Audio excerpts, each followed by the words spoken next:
Okay, thanks everyone. And this is largely our last presentation, so hopefully you don't need to listen to me again. I have been informed that I'm the hardest person to translate, so I am trying to slow down.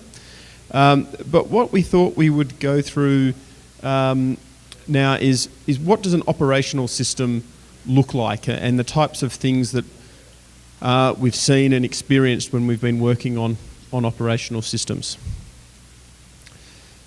So some of these slides we've shown before, but I think they're worth coming back to. So one of the things for discussion after this is this your definition of operational? This is my definition of operational, but it may not be yours.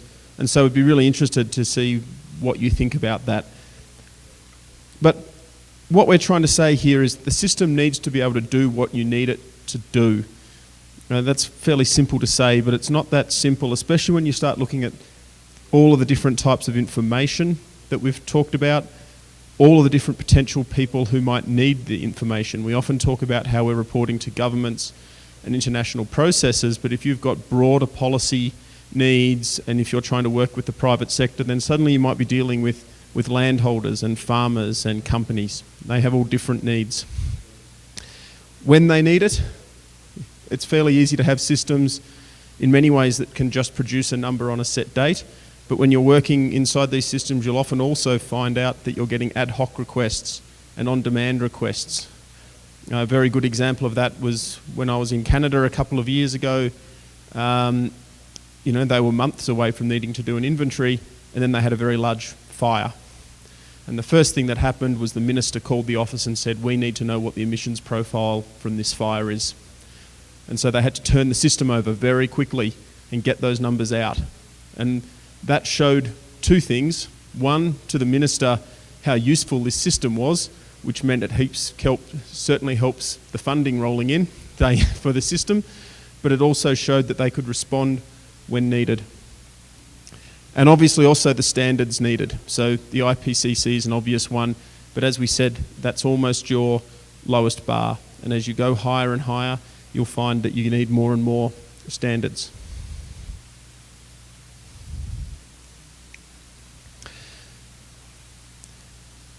So what is needed to be operational?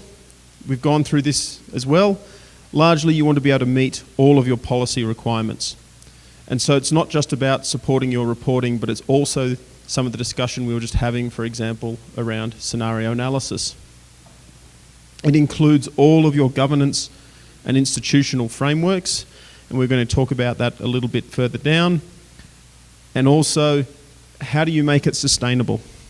And sustainability is the key. Simplicity is not the key, sustainability is the key. And that doesn't mean simple in all times. And this is the really big challenge I think that we're all facing here, is the step from science to operation is far, far bigger than most people think. Most people think that because they tested something in a small area, it can be quickly thrown out across the entire country. The moment you do that, you tend to find a huge number of problems. And so it's actually one of the biggest steps to take you from science into an actual operational context. So I don't think we distributed this slide out to people, did we?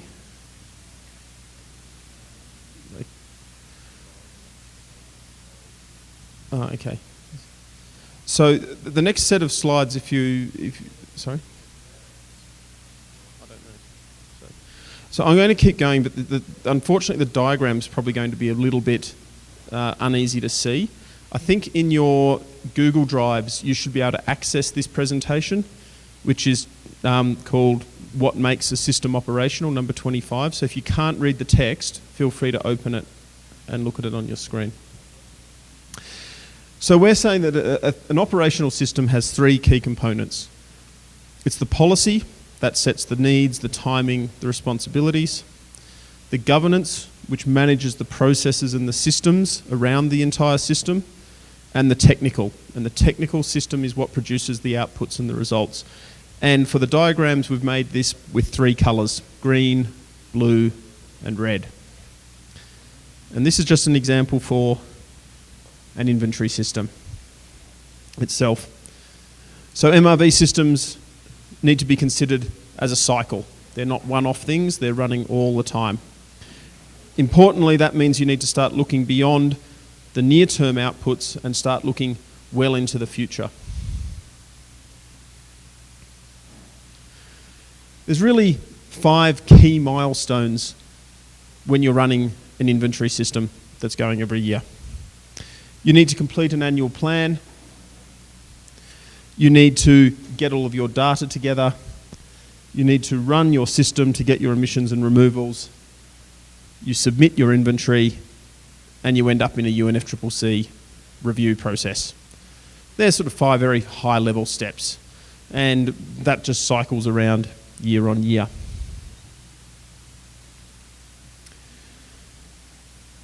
The next part of the slide, though, shows where all of these steps are needed. And so if you're looking at this, we've tried to, as we go through, break up the cycles. And the one thing you see that goes around the entire time is the governance and the institutional frameworks. That's the thing that never, ever stops. The red part, the technical, that runs for a fair part of the cycle, but it's not running all of the time. And the policy inputs generally happen around the outside in the green. They break, they come in and out of the system as you're going. So the key part here is getting your good governance structures in place. What are your objectives? What are the roles, responsibilities, and the pathways? And then because, as you may have noticed, I love making really complex diagrams, I added lots of extra text just to make it even less understandable. But if you look at it, I think what you'll see is that it is actually pretty simple to see. To do all of these milestones, the ones in the bold, there's lots of little steps in between. And we've tried to put those steps in. And they report to all of the other parts. When you're doing your MRV system, it needs to be able to test the new data, you have to be able to do QA, QC, and you have to be able to provide reliable results and assess changes. And so this is why we mean, and it came up really clearly in the previous excellent presentation from Columbia, of this thing of you want to be able to have the system going quickly so that you're working on the improvements, you're not working on turning the handle. Because what you'll find in these areas here, such as when you're trying to run the system, when you're getting new data and doing QA, QC, when you're needing to test the results against past results and check those as part of your system, you're not running the system once at all. You're probably running it dozens and dozens of times as you start tripping over problems with the data, problems with the QA, QC, and going back and checking. So you really need something that you can very quickly turn over. And we've got that diagram in a lovely Spanish version that Marcela did, and very happy to share it. So you can keep that, and you can also modify it and tell us, because it's just an example. And the one thing we didn't point out is that quite often things just fly in from the side.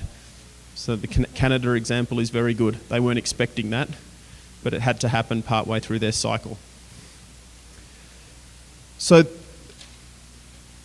I guess one of the things, and we've talked about this as well, one of the problems we've seen in MRV is that in the rush to try to create reports, we've generally seen MRV as a set of deliverables, not as a cyclical system. So it's an effort to produce a FREL or an effort to produce an NDC, and rather than trying to create the back-end systems that are required behind it. And that can really limit the development of operational systems. So we've got an example down here of what can happen if you get caught in your capacity and you get stuck on old systems. So this is the Sydney Harbour Bridge. And one of the most famous stories about the Sydney Harbour Bridge is that when they finished it, they had to paint it because it's near salt water and it's made of steel, it tends to rust. So in the old days, they gave them cans of paint and a whole pile of people, and they had to paint the Sydney Harbour Bridge. And it never stopped because it took so long to do that, but by the time they finished here, they walked back across the bridge and started again because the paint had worn off on the other side. Now, you can keep doing that. You could keep using paintbrushes, you can keep using paint tins, but much easier these days to get someone with a spray gun and knock it off in a few weeks. And so this is this thing, you've still got the cycle, but you're trying to spin that cycle up much more quickly, because then you can start worrying about other issues. I'll have a good Australian example. You should come out and have a look at the bridge and get a paintbrush. This is just another way of discussing what we've been saying quite often with the deliverables. We're quickly asked to put something together for a UNFCCC submission or a greenhouse gas inventory or the FCPF, and it's lots of different processes. And that's doable, but it's not particularly efficient. As opposed to going to your broader actual system that's doing everything for you. I won't keep harping on about that. The key thing, I think, is as we're saying, it's got to be a cyclical system that meets multiple needs. But if you actually start thinking of it from a systems perspective, everything gets much, much easier. You want everything to be systematic. So how can it really help? And Rob Delight put this lovely diagram in. I actually had to ask him why the importance of this diagram, but he was making a very clear point that if you've got a really nice underpinning framework, it's very easy to quickly make whatever that is. So anyone who's into handiwork, please feel free to tell me. But the key part is that we're looking for our annual planning, our new data and models, our system runs, and our results generation. So just going a little bit more into each of these parts rather than just saying the words. So when you've got your policies, how are you identifying the priorities for your continuous improvement? Because what you'll often find is that the priorities that the technical people have for what they want to see in the system is very different to what the policy people want. And so you need to have that discussion going constantly about what technical needs need to be put into las necesidades técnicas para mejorar el sistema y cuáles son las necesidades de las políticas. Y esa es una guerra que hay que satisfacer. Y en Australia nos dimos cuenta que todo se desarrollaba alrededor de la política y que las partes técnicas se abordaban con menos eficiencia, pero significaba que satisfacíamos las necesidades de los accionistas o de los responsables. La gobernanza es como consultamos con las partes interesadas, las contrataciones, los presupuestos, las necesidades, y aparte están las necesidades técnicas. Una de las cosas que van a seguir surgiendo definitivamente son nuevos datos, nueva información. Cuando tienes el sistema, no necesitas actualizar toda la data todo el tiempo, necesitas saber qué data tienes que actualizar cada año. Así que claramente, para algunos casos, algunos de los grupos de data que quieres actualizar lo más rápido posible es los atributos de cobertura de tierra, porque esto te va a dar una idea de lo que está sucediendo en el paisaje. A cada ciertos años tienes nuevos datos y a lo mejor vas a cambiar los factores de emisión o la calibración de los modelos. Es cómo planeas el proceso para actualizar esa data. La data no se actualiza para cada ciclo, tienes que revisarla, pero no se actualiza en cada ciclo, como te dije. La integración de los sistemas, tienes que pensar cómo integrarlo. Tienes un nuevo modelo, cómo lo ingresas, cómo lo conectas, cómo lo pruebas, cómo te aseguras que no te esté dando resultados ambiguos, y más importantemente explicar por qué los resultados son tan diferentes si actualizaste el modelo, y esa es una de las cosas más difíciles que siempre he descubierto. Los nuevos modelos, cuando estás implementándolos,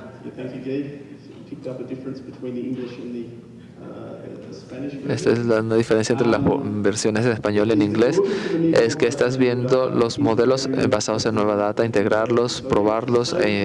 Es el mismo proceso para los modelos como para la data.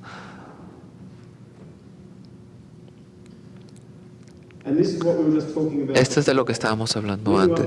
Cuando actualizas, no solo se trata de volver a correr y de generar un nuevo grupo de resultados, se trata de entender todas las causas y los recálculos del proceso, qué está impulsando los cambios, por qué todos los resultados cambiaron a lo largo del tiempo.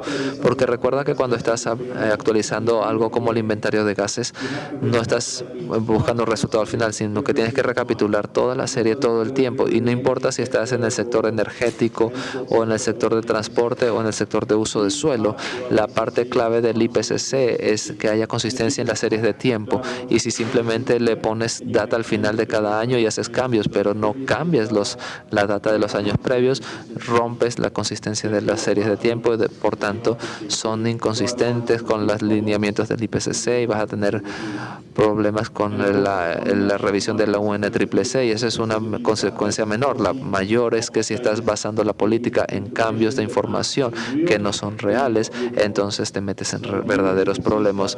El tema de la UNCCC es solamente un pequeño componente de un problema más grande.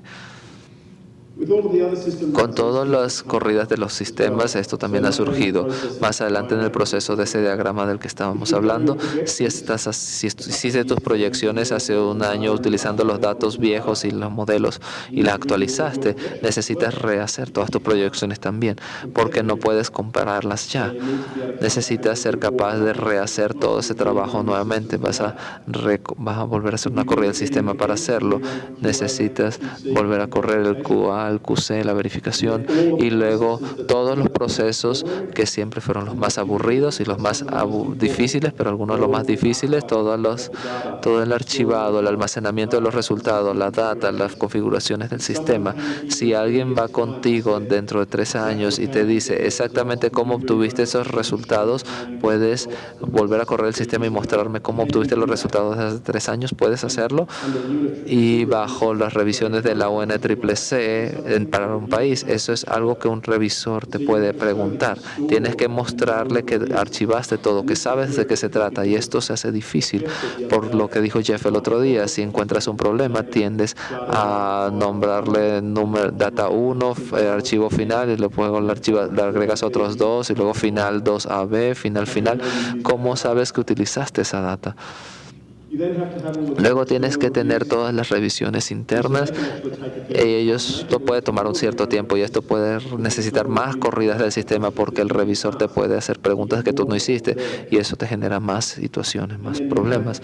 Y luego tienes la revisión de las consultas de las partes interesadas, lo llevas a las agencias, al sector privado, ellos van a hacer preguntas, ellos van a hacer preguntas de distintas cosas.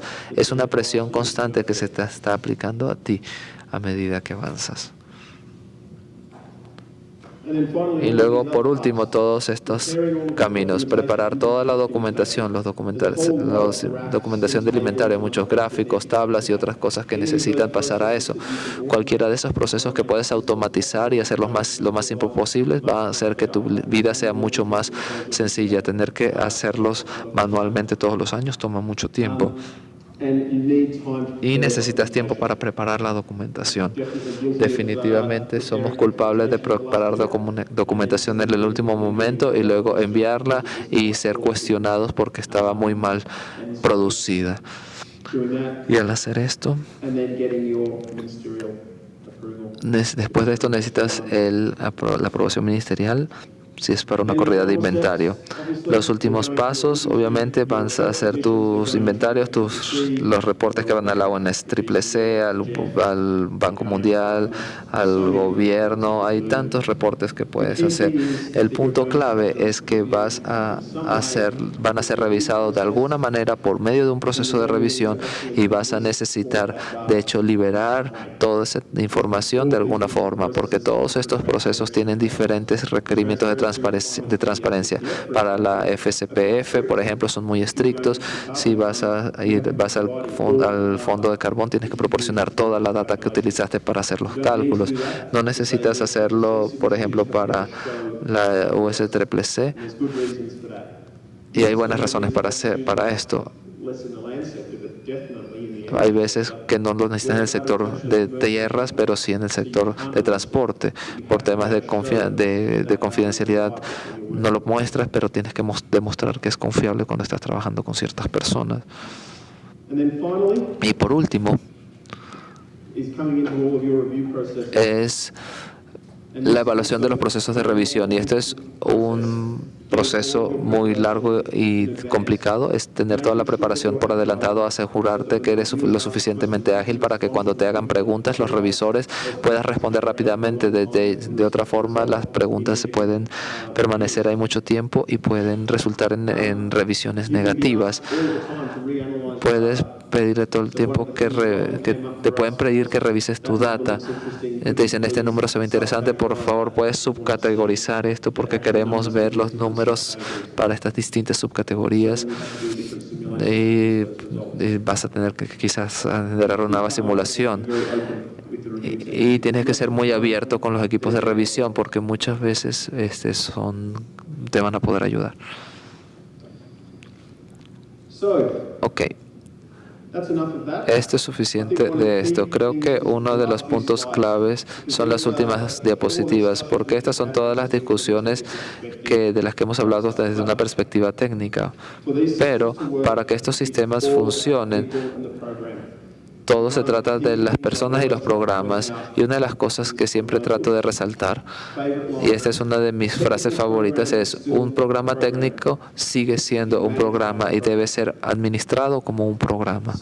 Así que para hacer esto, un equipo, no solo un equipo de expertos técnicos, si estás tratando de entregar estos sistemas, vas a necesitar un gran rango de habilidades, de destrezas, vas a necesitar gerentes de programas para que esto se entregue con tiempo, oficinas administrativas para presupuestos, contratos y todo ese tipo de operaciones. Quizás vayas a necesitar algunos expertos en sistemas, personas que estén trabajando en la interfase política técnica para desarrollar los planes anuales mejor. Y definitivamente vas a necesitar expertos MRB. Y si estás realmente aburrido en alguna etapa, hay un gran artículo que Key y yo escribimos hace un par de meses para describir este problema o este tema específico de por qué necesitamos más gestión de programas dentro de estos sistemas y cómo esto puede ayudar. También creo que una de las partes interesantes es pensar en cómo estructuras el diseño del sistema y que no todos tenemos que hacerlo nosotros mismos. No necesitamos necesariamente un equipo grande de personas para hacerlo. Hay muchas distintas formas de hacerlo. Puedes utilizar el sector privado, puedes utilizar investigadores, puedes utilizar otras agencias gubernamentales. El punto clave de esto aquí en la experiencia australiana fue que construimos el sistema completo en 3 años con todas las coberturas de juegos de data que tuvo que procesarse manualmente, construir todos los modelos, la investigación de carbono en el suelo, biomasa. Solamente todo lo hicieron alrededor de unas 6 personas. Todo lo demás se hizo por medio de cientos de contratos, y lo que eso significó fue que las habilidades claves eran necesitar entender las políticas, las necesidades de la política y los marcos, pero necesitamos a alguien que se asegurara que los contratistas estuvieran entregando lo que se necesitaba a tiempo y con la calidad requerida. Y nuestro trabajo básicamente era conjuntarlo todo y conjuntar el sistema. Ahora, esto simplemente es un modelo, no estoy diciendo que sea el modelo correcto, pero puede ayudar a acelerar las cosas, especialmente si son solamente pequeñas cosas, pequeños núcleos de trabajo que necesitan hacerse. No utilicen a científicos para las tareas repetitivas. Esta es una lección muy clave por 2 razones. Una es porque es extraordinariamente costoso, y 2, no es utilizarlo en la mejor de sus capacidades. Y ese fue uno de los puntos clave de lo que nos permitió avanzar, fue encontrar a los mejores y luego entrenar a los demás. Se trataba de asegurarnos que pudiéramos desarrollar un proceso en el que en Australia pudiera desarrollar los procesos de mapeo, documentarlos, conjuntar toda la data en diferentes drives y mandarlos a Australia a todas las compañías para hacer los pasos del proceso y repetirlo. Ellos hicieron ese proceso alrededor del 20% del costo que si lo hubiéramos hecho nosotros mismos. De hecho, esto fue lo que hizo que el programa fuese viable.